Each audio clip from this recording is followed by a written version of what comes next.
Bienvenidos a esta locura de ride que nos mueve a todos y nos apasiona, el Ride de Apex.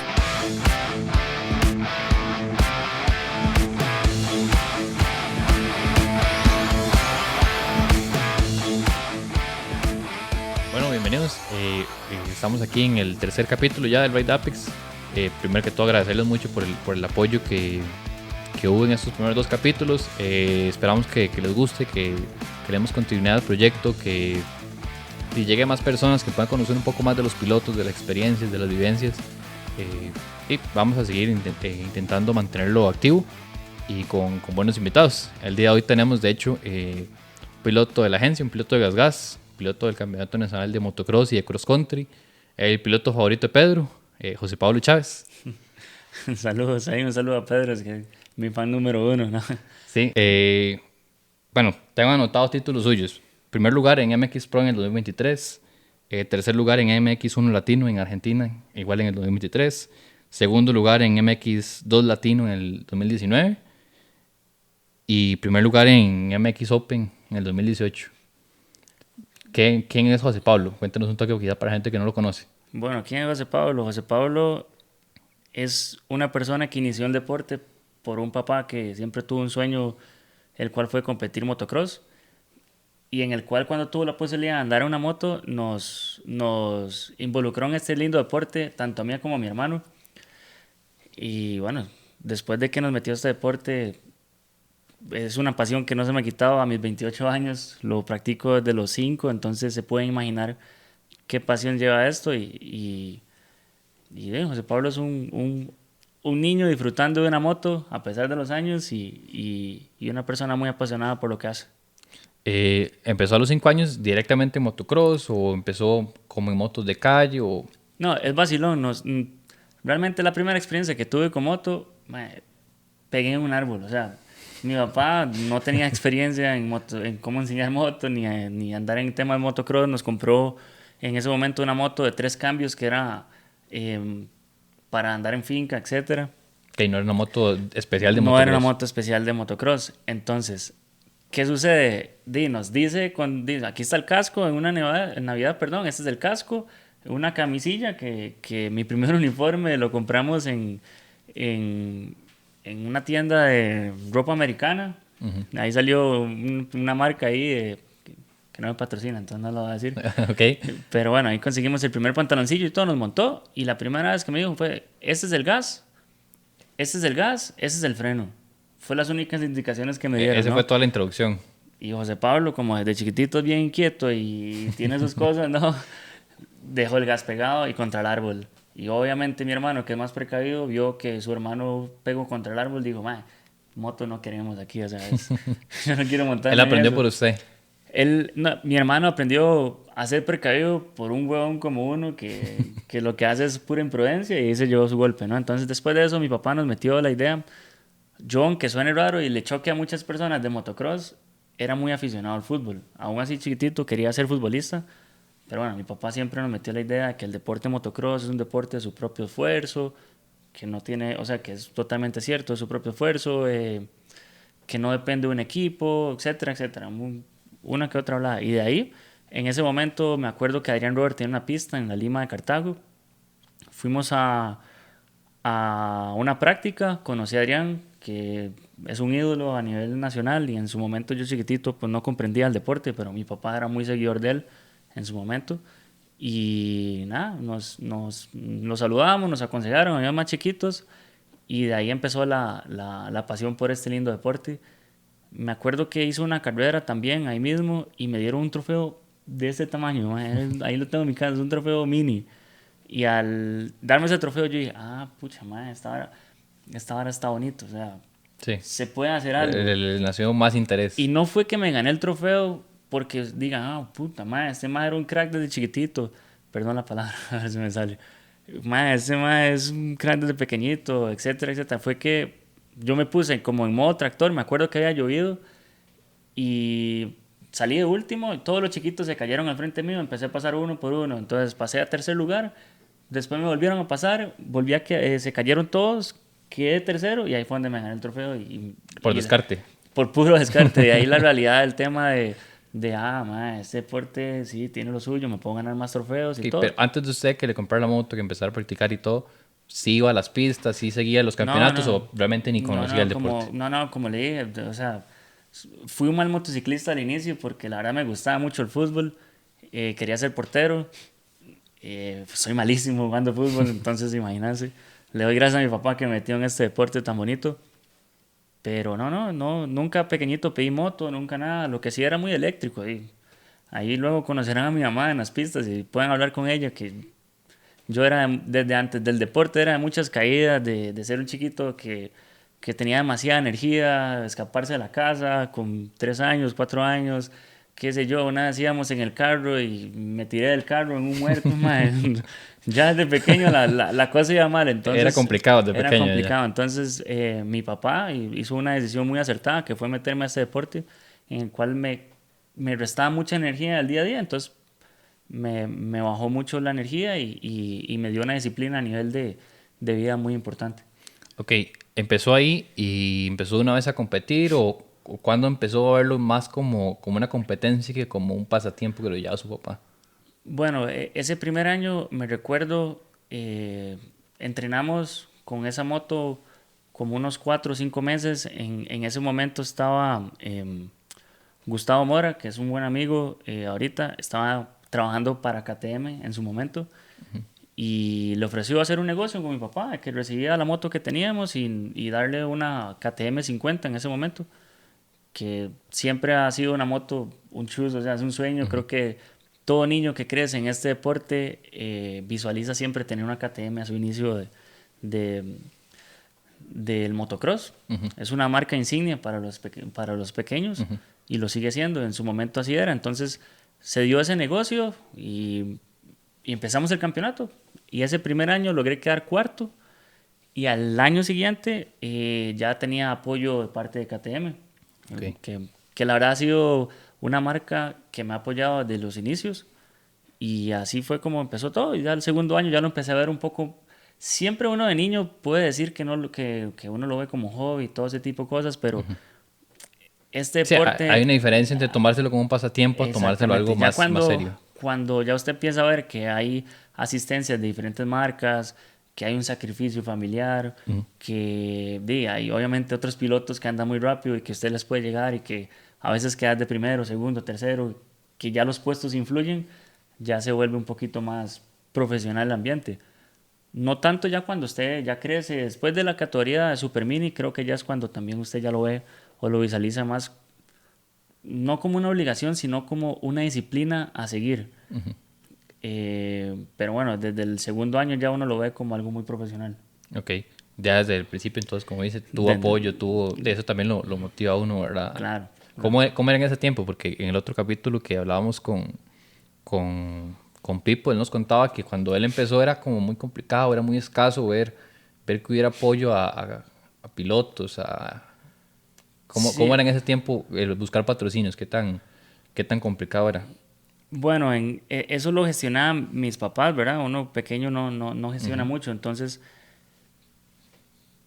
no sabría decir de qué tan complicado en esos años. Creo que esos años el motocross todavía tenía secuelas de lo que fue hace en los noventas o en los inicios de 2000 que estuvo muy pegado a muchos patrocinadores.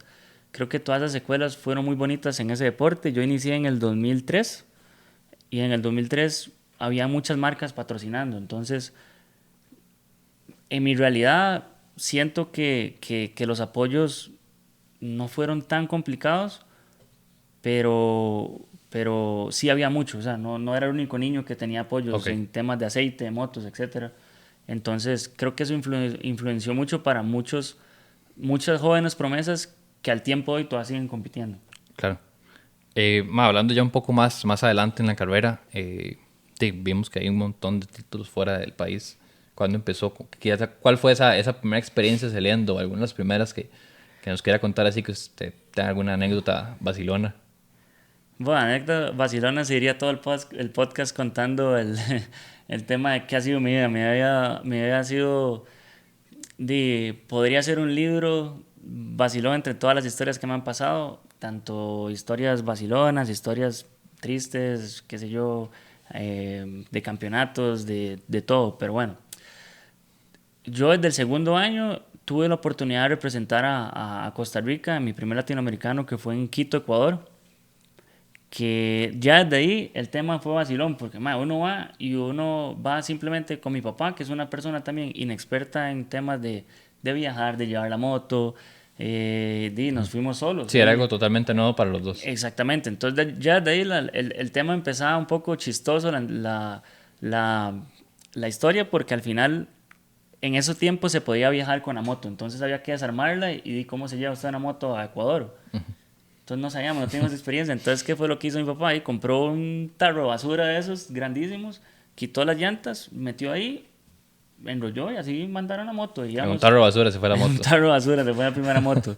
No teníamos experiencia alguna. Fuimos al latinoamericano y me acuerdo que en Quito es bastante alto. Donde estaba la pista era bastante alto. Creo que estaba como a 3.000 y algo sobre el nivel del mar. Entonces, ya ahí no teníamos experiencia, como le dije anteriormente. Ya la moto funciona diferente en altura, no tiene el mismo jalón.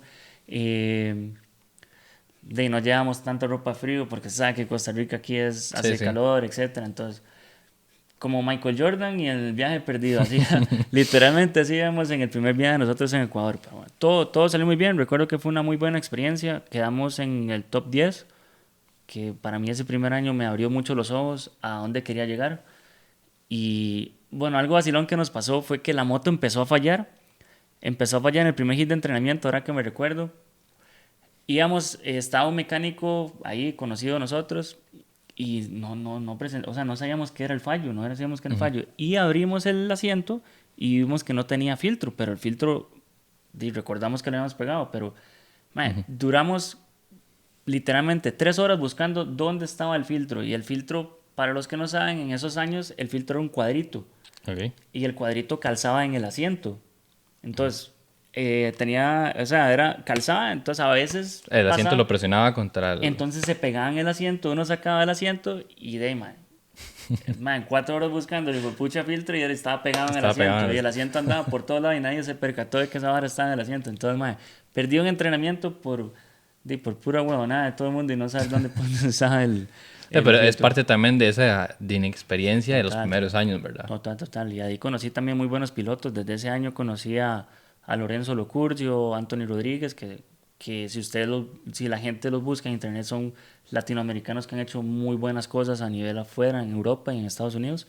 Y ahí tuve la primera experiencia con ellos. Entonces, ¿eso fue en 50 o en 65? Eso fue en 50, fue en el 2005. Yo inicié motocross a finales del 2003, principios del 2004, y hicimos el campeonato nacional. Y el segundo año, en 2005, iba entre los primeros 2 lugares y me tocó ir a representar a Costa Rica, ahí en Ecuador, en Quito, Ecuador. Después de ahí, igual, 65, 85.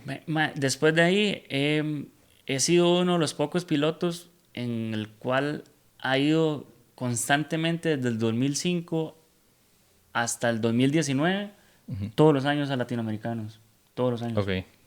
¿Siempre estuvo ahí en los primeros puestos o...? Tuve latinos que, José Pablito iba bien y se le metió un Chávez y hacía un error y de segundo lugar pasaba a séptimo, y ya un latino esos errores se cobran bastante caro. Entonces no le puedo decir que todos los latinos estuve en los primeros 3 lugares, pero ahí tuve varios campeonatos latinoamericanos y muchos en podium, gracias a Dios. ¿Qué tan diferente es quizá para usted al principio que no te entrenaba solo aquí? Quizá en ese tiempo no habían tantas redes sociales como para ver videos de las pistas, de cómo eran allá. ¿Qué tan diferente fue ese impacto llegar a una pista que quizá era diferente en todo sentido? Era vacilón, pero ahora que usted lo dice, me tocó ir a México, que había una pista en Veracruz y era pura arena, pero en esos tiempos no existía YouTube, TikTok, etcétera, etcétera. Entonces, nos tocaba llegar el viernes, el día del chequeo médico de moto, de darse cuenta que la pista era de arena. No sabían cuando iban para allá. No sabíamos porque no había tanto contacto con corredores afuera. Okay. Y los que siempre íbamos el grupo de Costa Rica, que no tenía eso mismo, no tenía comunicación con pilotos de México, Guatemala, que hoy en día es como más fácil. Sí, ahora es Resumido, más fácil por redes sociales, es más sencillo. Total, entonces usted puede poner pista, Veracruz, etcétera, y ahí sale Sí, cualquier un cantidad montón de videos de la pista recorriéndola y todo. Exacto, entonces ya usted sabe que va para una pista arena. Entonces, ¿qué nos pasó hoy? Fue una impresión porque mi primera experiencia en México y en arena, y la única experiencia que yo he tenido aquí en Costa Rica en arena es estar en la playa y disfrutando con la familia, pero nunca sobre la moto. Entonces, de nada, eso era chiva y a la vez un poco complicado porque siempre me han enseñado que hay que acoplarse a lo que hay. Si nos toca una pista arena y nos tocó X moto que nos rentaron, y hágale, man, trate de hacer su mayor esfuerzo sin quejas. Que si es algo que tal vez hoy en día no se da tanto. Hoy en día las nuevas generaciones están como más de que, si no me ponen la manivela de esta moneda, o la manilla tiene que ir en esta posición, o la suspensión con X cantidad de clics, y si no está así, no corren tan cómodos, ¿no? Entonces, es algo que tal vez sí hace falta un poco, que la gente ya se empiece a acostumbrar que a la pista que vaya hay que intentar hacerlo de esa manera, porque internacionalmente no hay mucha chance de entrenar. O sea, tenés 20 minutos, acoplate, dale gas y hagas Es lo que hay y huevos hay que y darle. punto. Exacto. ¿Qué tan diferente también, ya no solo la pista, sino antes nos comentaba un poco sobre la pasión que hay por el motocross en otros países, como en República Dominicana? ¿Qué tan diferente fue o qué tan diferente era en esos inicios suyos en otros países en comparación acá? Bueno, el choque mediático lo conocí únicamente cuando iba a República Dominicana, y mi primera experiencia en República Dominicana fue ya en categorías grandes.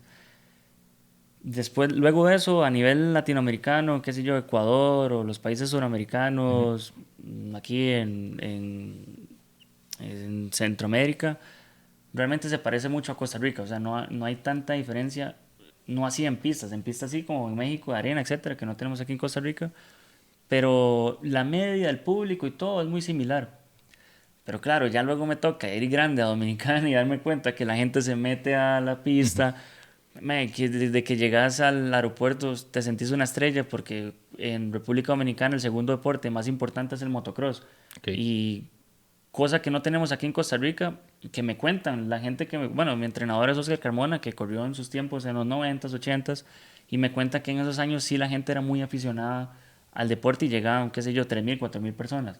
Cosa que hoy en día cuesta mucho ver. Es muy complicado. Es sí. muy complicado. Y no solo en motocross, en otros deportes cuesta mucho ver. En Dominicana, al día de hoy, llegan 10.000, 11.000 personas a ver a una fecha. A una fecha que más, según un piloto está en la parrilla y primero le impresiona la cantidad de pilotos, digamos, de gente que está viendo, y luego le impresiona la gente cómo lo vive y la organización que permite que todo el mundo se meta a la pista. O sea, usted va a gas pegado, ve una mesa y usted siempre tiene que recordarse dónde estaba la mesa, porque en ese lapso de pista hay 500 personas viendo, y no es viendo de que están afuera en una gradería, es viendo de que están dentro de la pista y usted va en pique con alguien y dice, aquí no corto, el que se meta... Sí, no es como acá que tienen límites y si usted se mete lo hacen sacado. Ahí no hay. Allá más bien si lo hacen sacado hay pleito porque quieren quedarse ahí.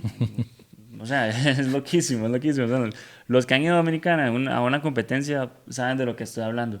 Ahí lo viven mucho, y usted desde que llega como internacional primero lo tratan súper bien, y después usted está ahí y firma autógrafos y la gente tomándose fotos y hacen fila para conocer a la gente y Sí, es muy pasional. Es muy súper pasional. Entonces ahí fue cuando tuve un choque de realidad de cómo es que se vive el motocross. ¿Y por qué cree que es? O sea, ¿qué es parte de la organización, parte de las marcas, de los pilotos? Es parte de la cultura, porque ¿qué pasa? Creo que en Dominicana, a diferencia de muchos países latinoamericanos, no están tan pegados en tema de redes sociales, de tecnología, de todo ese tipo de cosas. Culturalmente ellos son más son de sangre de deporte. Y de deporte y el tema de apuestas también. Entonces, a cualquier deporte, usted está fuera de Dominicana y hay dos señores ahí jugando con piedritas y ya de una vez están apostando, mae. ¿Quién va a ganar? Yo voy a tirar la piedrita más largo, a ver, vamos a ver, jugar bolinchas, jugar dominó. Entonces ya esa cultura está. Entonces, cualquier deporte como tal, y motocross, que es un deporte de mucho contacto, de roce, de buenos piques, ellos van a ir a verlo. O sea, no solo pasa con motocross. Es muy importante el motocross en Dominicana, pero pasa con muchos otros deportes. Ya la sangre de ellos es así, la cultura. Ok. Cosa que en Latinoamérica no pasa. En Latinoamérica hay mucha división de deportes. Sí, Pasa aquí en Costa Rica, es mucho fútbol, o por allá, qué sé yo, la gente no quiere ir a ver una competencia porque sí, yo ese fin creo de que fuera semana... del fútbol son pocos los deportes que pueden mover así una cantidad de gente, 10.000, 15.000 personas. Exacto, ya por cultura, no Ujú. sabría decirle. Ok, he hablado mucho de motocross, pero como al principio también es piloto de cross country. ¿Qué experiencia has tenido, no sé, en enduro, en cross country? Quizá nos pueda contar Me, un poco en cómo o- inició. ok, inicié cross country, yo firmé con un equipo que es Moto World, que bueno, fue un pilar en mi carrera deportiva ya grande, con Raúl López y Marcela Macrovio, que son los dueños de Moto World, bueno, y Taz, que fue el mecánico también. Cuando firmo con ellos, en ese momento firmo para utilizar una marca motos que ellos traían y a raíz de eso esa marca motos tenía también una moto de enduro. Entonces me dicen, "Man, queremos que corra motocross, pero queremos que participe en una que otra enduro y participe en cross country". Yo no había tenido ninguna experiencia en cross country ¿Eso en realmente. qué edad, a qué edad fue Eso eso? fue en el 2018. En 2018 tenía, ¿qué puede ser? Vamos a ver, 22, 23. Ok. Sí. Yo o sea, nunca me había interesado en el tema de correr cross country. Y ya yo me meto en la espinita y me di cuenta que también es un campeonato muy bueno y que recomiendo, o sea, es muy bien organizado, al cual también recomiendo como una antesala para practicar motocross, o sea, se disfruta bastante. Y de ahí inicié, pero había un piloto el cual había sido dominante esa modalidad de cross country y ese año empezamos a tener bastantes roces. Ok. Entonces, ma, ya de primera impresión todo fue un poco caótico porque ya empezaron a tener roces en mi equipo, con el equipo de él, Ok, ¿pero roces dentro de pista o dentro de fuera de pista. pista? Dentro de pista, que es normal que hayan Ajá. roces, pero fuera de pista, ya la cosa se transformó un poco complicada, ¿no? Entonces ya la gente estaba a la expectativa de la próxima fecha, qué va a suceder con José Pablo y este otro piloto, o qué va a pasar en la pista, o qué va a pasar afuera. Entonces ya no solo era esperar qué va a pasar dentro de la pista, sino también fuera de. Y pues, ¿sabes? Que todo el mundo aquí le gusta el tema del chisme, Sí, sí, sí. de peleas, etcétera, etcétera. Entonces ahí fue donde empezó mi primera experiencia con cross country y bueno, ese año también me fue muy bien, pero tuve una que otra historia ahí que contar también. Yo, de hecho, cuando estaba investigando un poco sobre historias suyas o noticias que encontré una que decía que polémica en cross country porque quedó inconsciente y lo recogieron hasta que se dieron cuenta que no estaba o algo así. No sé si nos quiere contar un poco de esa historia. Es vacilón porque que ponga mi nombre en internet y que salga una noticia de esas, pues, no estoy como muy orgulloso, ¿no? Que me anden buscando por 40 minutos en una pista de cross country. Pero bueno, la situación fue que eso fue como en la tercera fecha del cross country del 2018. Los dos pilotos teníamos una sanción que la organización nos había impuesto en ese momento, pero algo pasaba con el reglamento en ese año o algo pasaba con la organización y como que todo el mundo se pasaba eso por ya ustedes saben dónde. Entonces llegamos a la carrera y Marcela No, no podían correr esa carrera. no podíamos correr. Igual Ok. Marcela, digamos, Marcela, que en ese momento era la jefa, le dice a Raúl, José Pablo no va a correr porque está sancionado.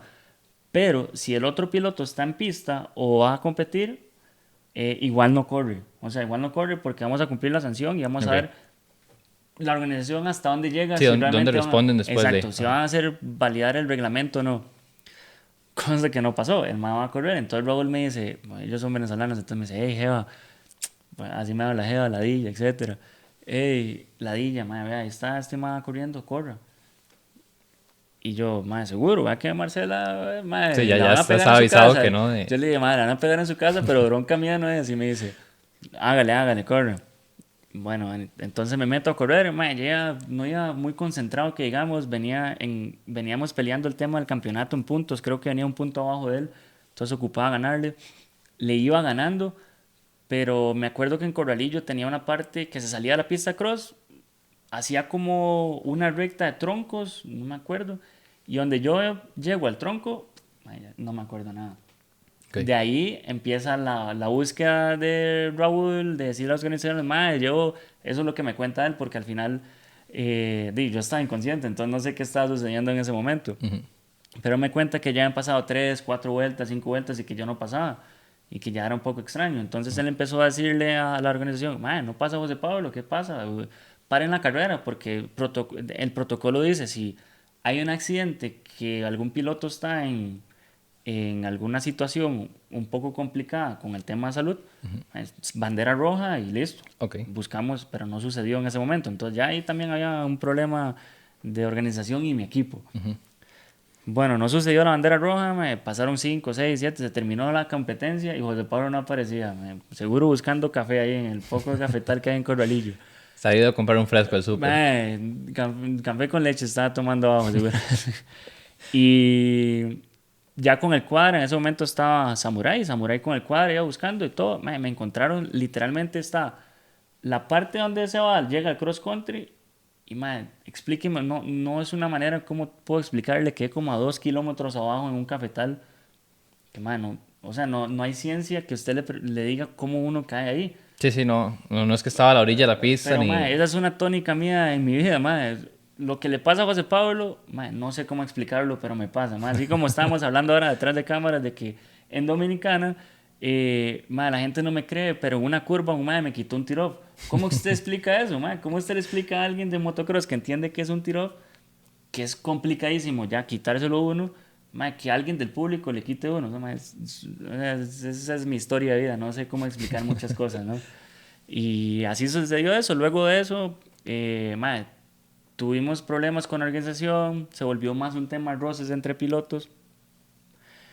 A Raúl le pegaron en la casa de él por no hacerle caso a Marcela.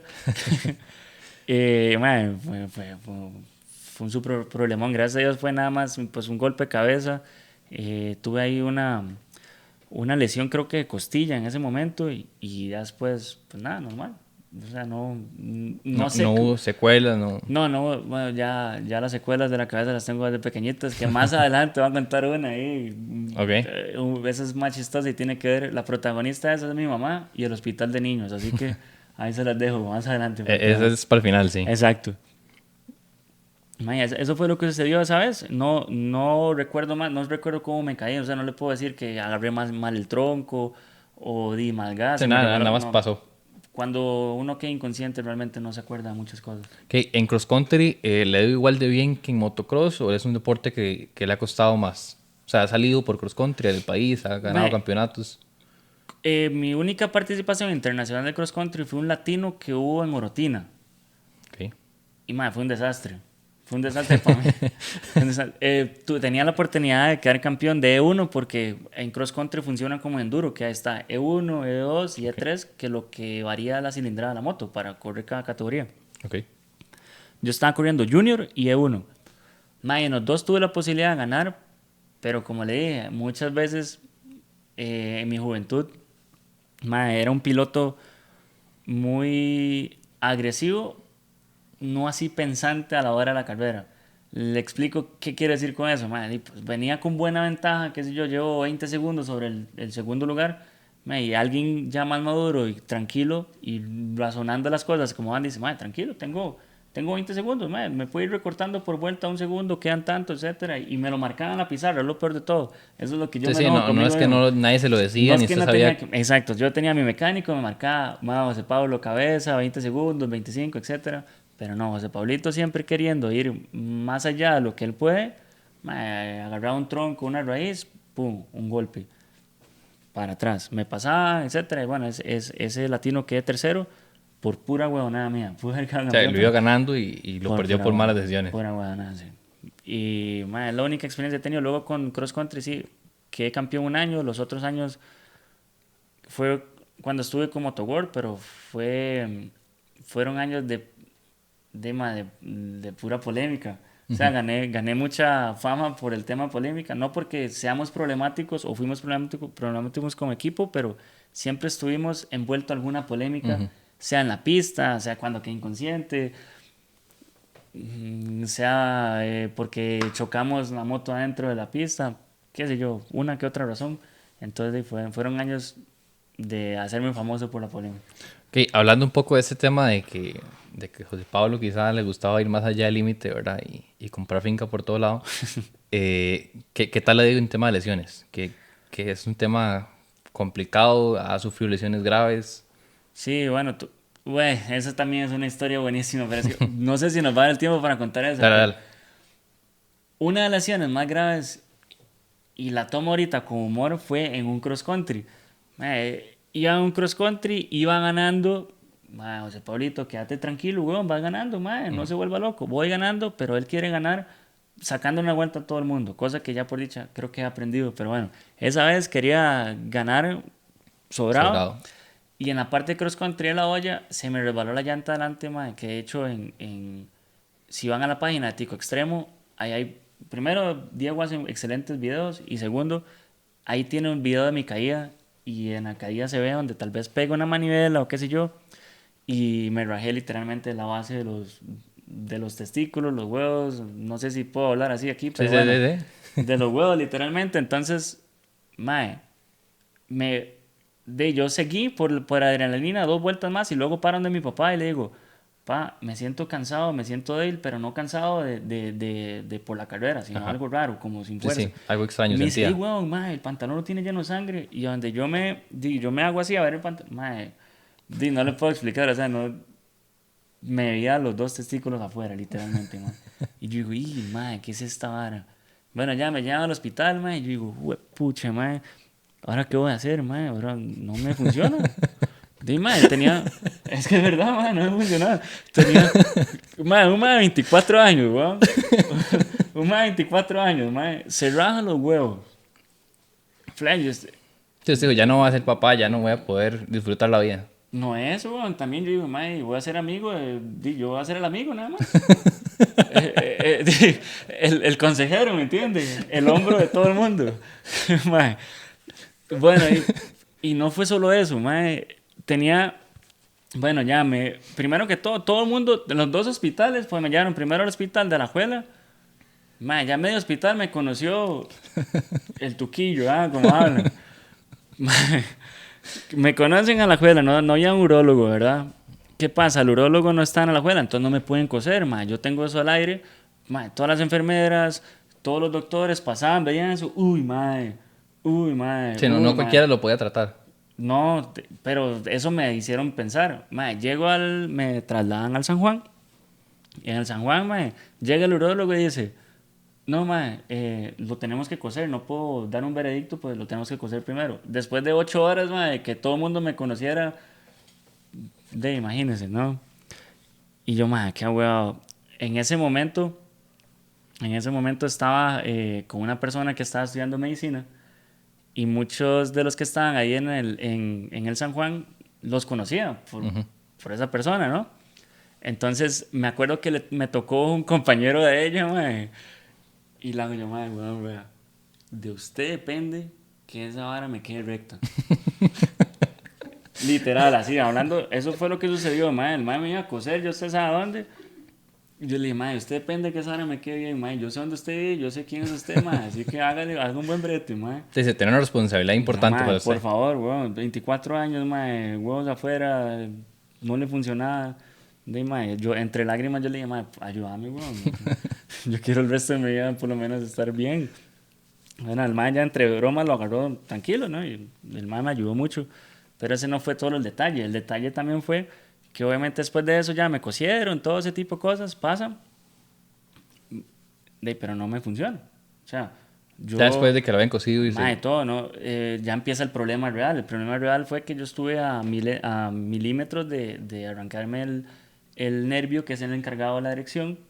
Entonces, ¿qué sucede? Mae, de 3 meses yo simplemente hacía las necesidades, orinaba, etcétera, por pura fisiología del cuerpo humano, nada más que yo decía, tienen que orinar, y, pues, orinaba. Mae, fueron 3 meses que usted dice, mae, ¿cuál es el sentido de esta vida, weón? O sea, es que es verdad, mae, ¿no? ¿Cómo lo toma usted, mae? ¿Cómo lo tomaría usted si le pasara a esa edad es algo sí, que... a los 24, y me pasa a los 60, ya usted... Ya tuvo vivió, hijos ya y disfrutó, todo, ya. yo sí realmente quiero tener hijos. Y yo decía, y ahora, y nada, y a los que están viendo eso me entienden en el sentido de que usted sabe que muchas veces la gente amanece y suceden cositas, ¿no? Uno amanece y suceden cosas.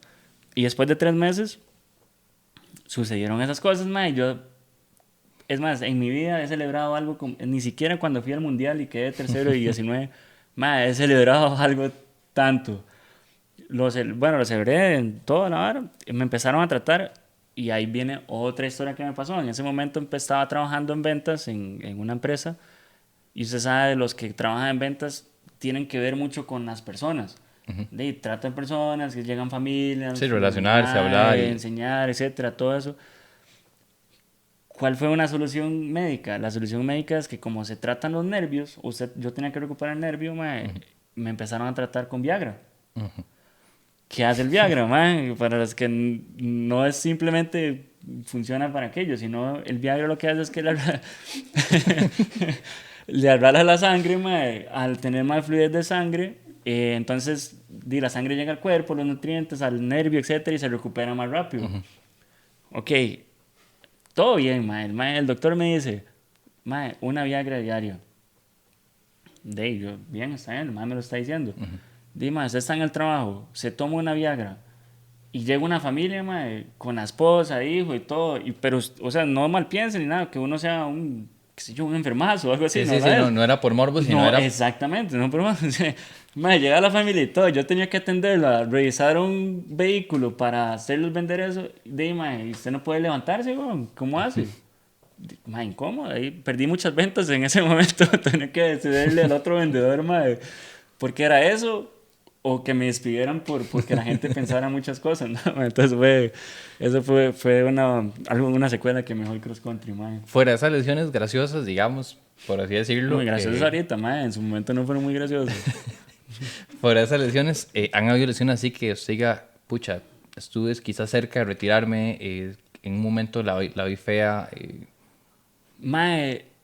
No, joven uno se lesiona, además, no estoy tan viejo ahorita, pero bueno, uno es joven, 16, 17 empezó con 5 años, joven, claro, fue hace muchos años ya. Ya uno joven que tuve mis lesiones, uno no la piensa tanto, se recupera más rápido, tiene las ganas de correr, eso. Ya conforme pasa el tiempo, ya una lesión uno sí lo hace pensar más cosas por el trabajo, por las posibles competencias que se va a perder, tema económico.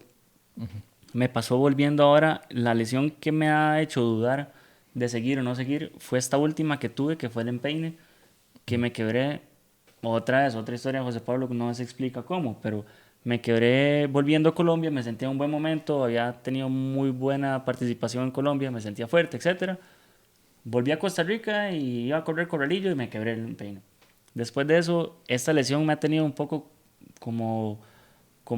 ha sido lenta y ha sido complicada. Entonces, cuando me quebré en octubre del año pasado, yo hablando con mi mamá y mi papá, dije, ya no quiero más este deporte, ya quiero realmente retirarme, hacer otras cosas, etcétera. Entonces, conforme fue pasando el tiempo de recuperación, es un deporte que cuesta dejarlo. Entonces se empezaron a presentar oportunidades. Nuevamente, qué sé yo, la gente que hace este deporte o que va a ingresar a este deporte se va a dar cuenta que hay un antes y un después del motocross. ¿Por qué digo esto? Porque cuando usted practica motocross, los fines de semana se vuelve un tema de ir a la pista, estar con sus amigos, ir a entrenar, ir a hacerse piques con compas, a vacilar un rato. Sí, siempre es el plan del fin de semana. Plan del fin de semana y es un plan lo más sano posible y que la gente no entienda hasta que entra en un deporte de estos. Entonces mis fines de semana empezaron a ser muy aburridos, muy aburridos y a pensar pura tontera. Entonces me salieron las oportunidades con Gas, que le agradezco a Pipo, a todos ustedes que me tocaron la puerta, a Moto Apex, que a lo largo de mi carrera, con las marcas que ellos representan, me han ayudado mucho. Y salió también a Argentina. Está corriendo ahora. Estoy corriendo en Argentina también. Y dije, voy a intentarlo de nuevo. y aquí estoy. ¿Qué tal se ha sentido? O sea, ¿ha sentido que perdió ritmo, que perdió nivel? Sí, O... al principio me costaba mucho porque uno pierde la condición física, tal vez no la velocidad, pero sí la condición física. Entonces lo hace a uno frustrarse mucho. ¿Por qué? Porque usted después de una lesión no tiene la misma condición física, entonces puede hacer 2, 3 vueltas rápido a un ritmo de los primeros lugares, pero luego va para abajo y la gente te pasa como si usted fuera un 50, entonces usted no se explica eso mentalmente. Entonces es un tema psicológico que hay que empezar a superar y al día de hoy todavía me sigue costando, pero lo he mejorado bastante y he tenido uno que otro buen resultado que me ha generado confianza para seguir entrenando. Ok, ya como para ir un poco en la actualidad, da clases. ¿Qué tal? ¿Cuándo empezó eso? ¿Cómo empezó eso? ¿Dónde está en clase ahorita? Bueno, todo empezó, yo inicié entrenamientos, o mi único entrenador que he tenido toda la vida ha sido Oscar Carmona, que es decir, no solo ha sido un pilar para mí, sino un pilar para muchos pilotos. Creo que el 90% de los pilotos que están en el campeonato nacional han pasado por la escuela Motocross Carmona. Y de ahí vuelvo de Colombia, hablando con él de la lesión y eso. Conversamos un poco y me abrió la puerta para poder también entrar como entrenador en la escuela. Y nos ha funcionado muy bien. Hemos tenido de todas las edades iniciando. Esto también es un deporte para todas las edades. La gente a veces, porque no me ha pasado, han llegado gente a la escuela con 60 años y dicen, no, ya es muy tarde para hacer motocross, muy tarde. Nunca es tarde para aprender este deporte tan bonito. Y haciendo un anuncio, no solo en la escuela tenemos la posibilidad de brindarles el tema de las motos, sino yo sé que Apex tiene la oportunidad de que usted pueda comprarse una moto a buen precio. Tenemos las pistas, tenemos los instructores, entonces me apasiona ser entrenador y es algo que trabajo y aunque no recibiera pago, lo podría hacer toda mi vida y si yo puedo pasarle toda esa experiencia que he vivido desde los 5 años a otra persona que Lo tiene, disfruta lo realmente. disfruto totalmente y disfruto poder ayudar a las demás personas sin esperar nada a cambio, simplemente que esa persona pueda andar en la moto y disfrutar y tener la misma pasión que yo he tenido toda mi vida. Súper, súper. No le ha costado ese tema de empezar a quizá transmitir su conocimiento a nuevas personas. No, es vacilón porque más bien enseñando a los pilotos he aprendido más yo. O sea, no sé si me doy a entender. O sea, yo explico a alguien hacer algo, él lo hace y hasta yo he aprendido cosas de personas que están iniciando, que he puesto en práctica al día de hoy en mis competencias y me han funcionado. Entonces es un deporte donde no dejo de aprender. Hasta yo dando clases aprendo nuevas cosas. Entonces es muy chido. Es muy chido. ¿Qué viene de José Pablo lo que queda del año, años siguientes? ¿Dónde se ve? Quizá después de esa lesión que nos comenta, Man, pues lo puso a dudar.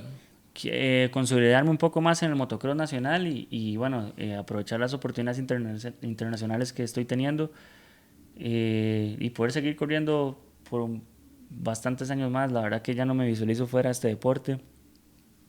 Se entiende que tal vez uno no va a vivir del motocross, pero el motocross abre muchas oportunidades, tanto de estudio, de trabajo y de conocer culturas. Entonces al final creo que quiero llevar de la mano el motocross, mi trabajo y mi vida privada por muchos años. ¿Qué tanto cuesta el mantenerse activo en un deporte que quizá, para los que no sepan, es un deporte realmente caro?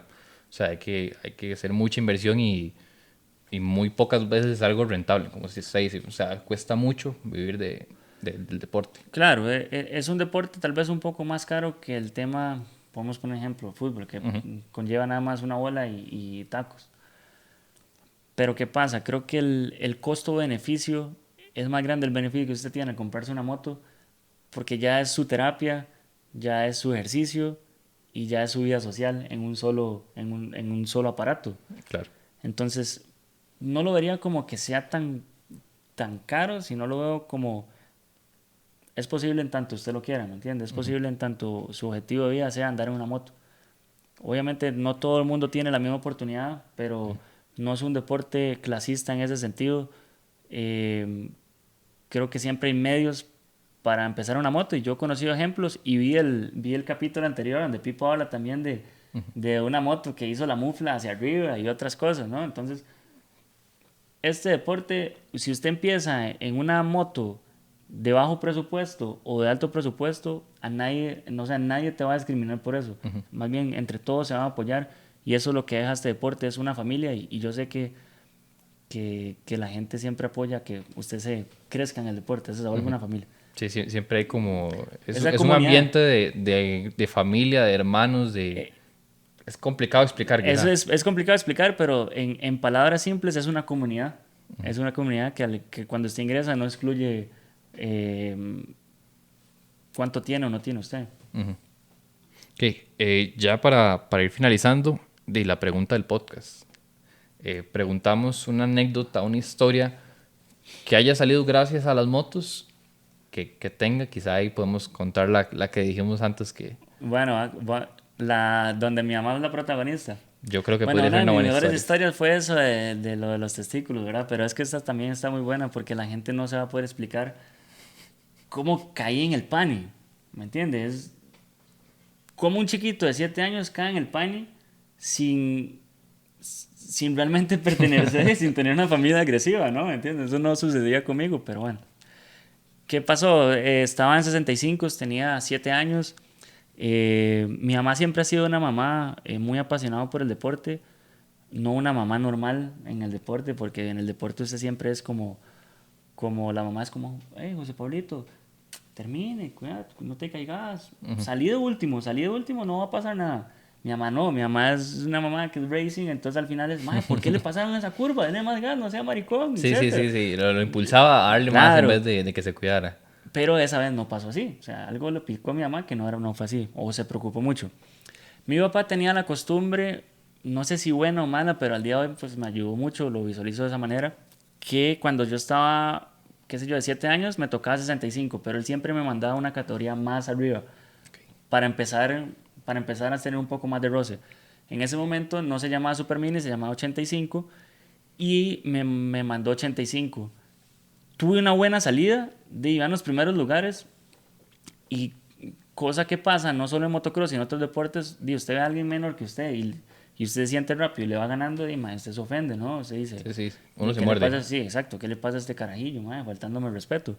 Entonces, eso fue lo que sucedió, le iba faltando el respeto a uno que otro que era bastante rápido, no le gustó y en una bajada en Naoya, que antes era al revés y tenía otro recorrido, había una bajada bastante extensa, él literalmente me dio una llanta adelante bajando bastante rápido y ahí otra vez no me acuerdo, José Pablito no se acuerda qué pasó, pues no solo he quedado inconsciente en Corralillo, sino varias veces más. Cuando caigo, mi mamá llega y me dice, me recuerdo que ella me dijo después de cuando yo estaba en el hospital que me había visto con los ojos en blanco, etcétera. Entonces seguramente el impacto de ver a su hijo inconsciente y los ojos en blanco y todo, y ya la Sí, preocupación, se asustó. ya ahí quite el lado de mamá racing, ya es mamá, mamá y se va a preocupar por su hijo. En ese momento llegó el de Marcha Arriba, que ha sido uno de mis pilares también en el tema de medicina, es un muy buen doctor y es el doctor de motocross, o fue el doctor de motocross por muchos años, y le dijo, tranquila, Katia, mi mamá se llama Katia, es normal que haya perdido la conciencia, etcétera, es normal que tenga la cara media morada, todo normal, visualicemos mañana, que es el otro hit, a ver si puede correr, tráigalo, y si yo veo médicamente que se puede correr, pues le hacemos, si no, no pasa nada. Dato importante, yo estaba peleando el campeonato, era la última fecha y ocupaba correr el último hit, solo participar para quedar campeón. Ok. Mi mamá pasándose eso por todo lado, iba peleando con mi papá, que no, que hay que llevarlo al hospital de niños, que vea que está morado, está golpeado, yo no lo voy a perdonar si a él le pasa algo, etcétera. Entonces, y obviamente ya cuando pasa eso, la gente se preocupa, hospital de niños. No habíamos tardado ni de quitar el seguro de la puerta de niños, cuando ya de nada, pum. Eso me recuerdo que me agarraron al pani. Ok. Ahí fue como caí al pani. Me llevan al pani, me sentaron en un cubículo y me decían repetitivamente, díganos la verdad, ¿sus papás le pegan? Y yo, no, yo compito motocross. No, usted está muy pequeñito para correr motocross. Dígame la verdad, usted está Sí, aquí. claro. Usted llegó todo golpeado, Madre, chiquitico. imagínese, o sea, tenía la cara, seguro ni se me veían los ojos ni nada. ¿Qué va a hacer Rocky Marciano y Balboa y todos esos más? Estaba así igual. Entonces, obviamente el hospital de niños siempre ha sido muy bueno en eso y Sí, sí, ellos hacen su protocolo y todo eso. Pero bueno, conmigo se estaban equivocando, mis papás siempre fueron unos papás pacíficos, no me golpearon o nada, pero para ojos de ellos yo era un niño agredido. Entonces, mae, 6 días en el PANI, con abogados, pleitos, la federación. En ese momento el presidente de la federación era Germán Naranjo metiendo papeles y todo. ¿Por qué? Porque de esta historia ocupaba yo ir a los 8 días, nos íbamos a representar a Costa Rica, un latinoamericano. Ok. Ya estaba todo planeado. Ya estaban boletos comprados, estaba todo comprado, pero hijo, José Pablito en el PANI. ¿Cómo me voy a ir a representar? Faltaba lo más importante, quizás. Sí, el piloto y 2 días para irme al PANI. Entonces, ¿qué sucede? Ya entre abogados y todo, hicieron una reunión, un censo de doctores y dijeron, está bien, papás, si José Pablo no le duele nada, no tiene signos de dolor ni nada, ni tiene nada lesionado, lo dejamos ir. Mae, yo tenía el dedo gordo quebrado, que no sé si se ve, pero bueno, tengo una malformación aquí por ese día. Entonces mi papá me pega un codazo y me dice entre dientes, mae, huevón, si quiere ir a Latino, no le duele nada. Fue lo único que le calzó. Sí, no podía decir que no puede, le o sea, dolía no el me dedo. podía agarrar ni mandarme aparte ni nada, pero me hizo ahí la seña y todo. Y yo, bueno, vamos a ver. Entonces, los doctores sabían que yo estaba jodido, entonces al propio lo hacían. Entonces, donde me ponen el dedo así, me lo exponen con todo el mundo y un médico empieza, ¿verdad? Que no le dé nada. Madre, me hacía el dedo así, yo solo pensaba en el latino, madre, no volvía a ver así como estoy viendo ahorita, volvía a ver un punto fijo y pensaba en mi mamá, en el avión, en el latino y nada me dolía en ese momento. Ya salgo, mae, y me pegué una llorada, bueno, pero no una llorada que ustedes se imaginan de por qué iba a correr el latino. En ese momento me importaba el latino, mi dedo me dolía un montón. Sí, se lo habían dejado despedazado. Quebradísimo, yo llevaba el dedo malformado y todo, yo dije, mae. Y bueno, ya ahí ya terminó la odisea del tema. Ya, si ustedes buscan mi nombre en el hospital de niños, van a tener un expediente así, no solo del PANI, sino de lesiones por todo lado, entonces... No es una historia que me siento muy orgulloso, pero man, pasó. Sí, es una anécdota vacilona y eso quizás lo que queremos nosotros compartir a la gente que realmente andar en moto andan muchos, pero a muchos nos pasan historias y a muchos nos pasan cosas graciosas y quizás eso a veces es hasta más divertido que andar en moto. Yo siempre había tenido la idea de que si en Dios mediante me dé vida para llegar a ser abuelo o un señor que ande contando historias y todo, voy a tener historias para contarle a todo el mundo y eso ha sido gracias al deporte. He tenido, como dije anteriormente, historias positivas, graciosas, de victorias, de derrotas. Pero bueno, eso es un deporte que esto es lo que deja. Y este tipo de podcast, la gente se da cuenta que no todo es solo ganar competencias o no todo es solo entrenar y ser competitivo y andar roces por allá, sino que realmente es una vida diferenciada de muchos. Sí, sí. Es una vida que yo creo que en el momento que se ingresa la gente no quiere salir. Y no, entonces yo creo que estamos por hoy. Más bien, muchas gracias por venir hoy, por acompañarnos. No sé si quiere decir algo más. No, súper agradecido y espero que no sea el primer capítulo y no hablo por mí, sino que sigan trayendo pilotos y anécdotas. Y agradecido con Apex por la oportunidad, a Motorex y a Escuela Motocross Carmona también. Bueno, muchísimas gracias, Pablo. Igual, si quieren que algún piloto en específico, alguna persona del medio, quizá no sea piloto, pero sea muy reconocido en las pistas, en el ambiente de las motos, igual coméntenlo para saber nosotros de a quién más les gustaría escuchar y nos vemos la próxima semana. Este fue el Ride de hoy. Como siempre, vamos a volver con más experiencias. Los esperamos en el próximo Ride de Apex.